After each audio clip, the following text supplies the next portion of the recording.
Hello and welcome back. In this section, we're going to be talking about the decorator design pattern. This video is part of a 20 hours Udemy course where we cover hundreds of real-world design pattern scenarios. The decorator design pattern is a design pattern that allows behavior to be added to an individual object dynamically without affecting the behavior of other objects from the same class. It provides a flexible alternative to subclassing for extending functionality. In this pattern, a decorator is an object that wraps around an existing object and provides additional functionality while still maintaining the interface of the original object. The decorator acts as a transparent layer that intercepts method calls, modifies the method behaviors as required, and then passes the call to the wrapped object. This pattern is useful when you want to add functionality to an object at runtime without modifying its source code. It also allows for the creation of complex objects by combining multiple decorators that adds different functionalities to the object. Welcome back. Let's take a coding example of the decorator pattern by decorating a coffee class. As we have earlier stated, the first action is to create the component. In this case, a coffee class, and then decorate it with as many decorators as we want. To ensure the component and decorator structure doesn't change, we create interface classes to enforce the implementation of the decorator's operations. Now let's look at the code.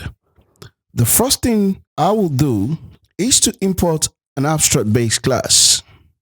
Then I'll create a coffee interface that implement two methods, and those will be abstract methods.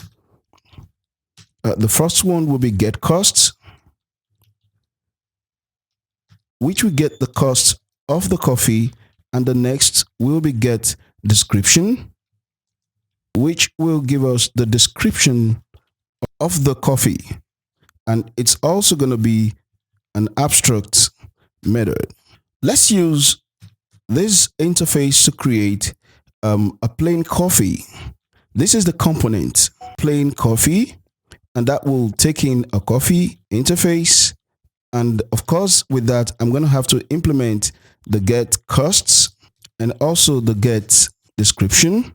So to get the costs for the coffee, I'm just going to return a cost, say $2, and then the description, I'm going to return plain coffee. Okay, so now I'm going to create a class for the coffee decorator. Now this will be the interface for the coffee decorator, and that will take in the coffee interface. And this time I'm going to create its $init method, and the $init will take in a coffee. We can also implement the get costs method, which returns the coffee, and the get cost method of the coffee, that is whatever coffee component that is added here. We'll have also do the description, the get description, and then return the coffee get description method. Now that we have the decorator, we can now decide to decorate the plain coffee that we made. Say we want to decorate it with a milk, with the milk class. That will be a decorator, a coffee decorator. It's going to implement the get costs method. And of course, because it's a coffee decorator, it takes in a coffee already. So now that I have a coffee, I'm just going to say self.coffee, just the same way I have this done here. But now because it's a milk, a decorator, I can now, just modify the decorator. Let's add, say milk is $1.99. So basically the get cost is to add to whatever the coffee is, to add a new amount of the new decorator. I'm going to implement the second operation, which is get description. And for get description, I'm going to return self.coffee.get description, and then I'm going to add a new description. This time it's going to be milk. I'm going to say dash milk. So this is the new description. So let's do the same thing, add another decorator, and also implement the get cost for that decorator. This is repeating basically what I did here. So I'll say get coffee. What I did here is just being repeated here, but now this is for the sugar decorator. So the sugar, I will make it like $2 also. And I'll do the same thing for description. And then I will return the description, whatever description already exists. And then I will add sugar. So now let's see what output comes out. So I'm going to say coffee will be plain coffee. So plain coffee is a component. Now I'm going to decorate it. But before I decorate it, let me just print out the output of plain coffee. That will be coffee dot get description. I want to get the description, and I want to get the coffee costs. Yeah, it's showing an error. The get costs. This looks fine. So let me see. It has to be how I declared the get cost in the plain coffee. Oh yeah, it's because I didn't put the self word here. So you can see now we have for, let me put mix here. We have plain coffee, and for the price, let me say total. We have $2.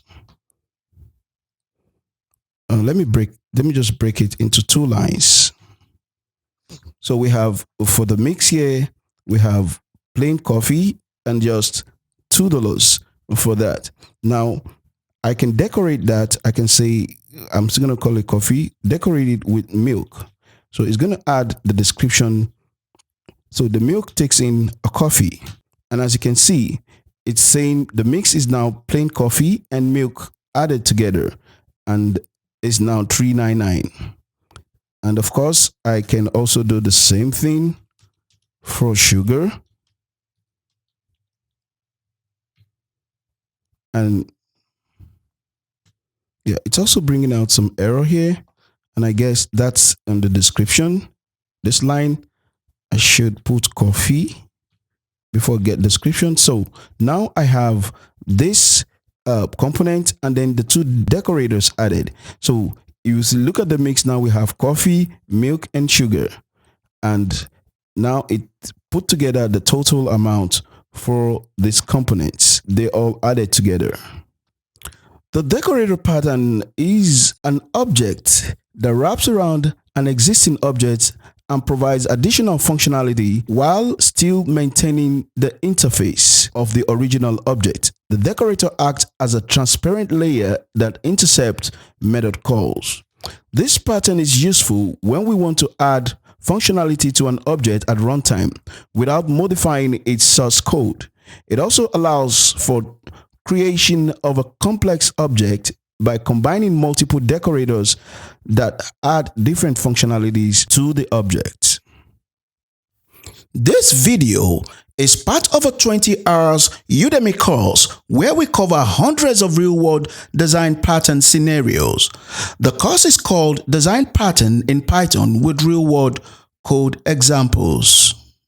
We showed via practical coding how design pattern is implemented in real-world scenarios like event manager, cache, database connection codes, document management code, creating optimized configuration settings, login frameworks, GUI framework codes, plugin systems, game development codes, payment gateway, document generators, computer graphics generation codes, financial model code pattern, resource pooling, object pooling in ORMs, website creation, database query codes, language translator, web application framework creation, banking system codes, organizational chart creation, file system, interpreter, menu system, text formatting code, authentication code, authorization code, API for OS, document management system, create proxies, event handling, middleware in web development, workflow system, undo redo functionality in apps, job scheduler scenarios, parsers, chart applications, drawing applications, notification system, distributed system, booking system, workflow management system, sorting algorithm, file compression utility, and many more. If you are really serious about your career in programming, you have to get this video. And you don't have to be a Python programmer to use it.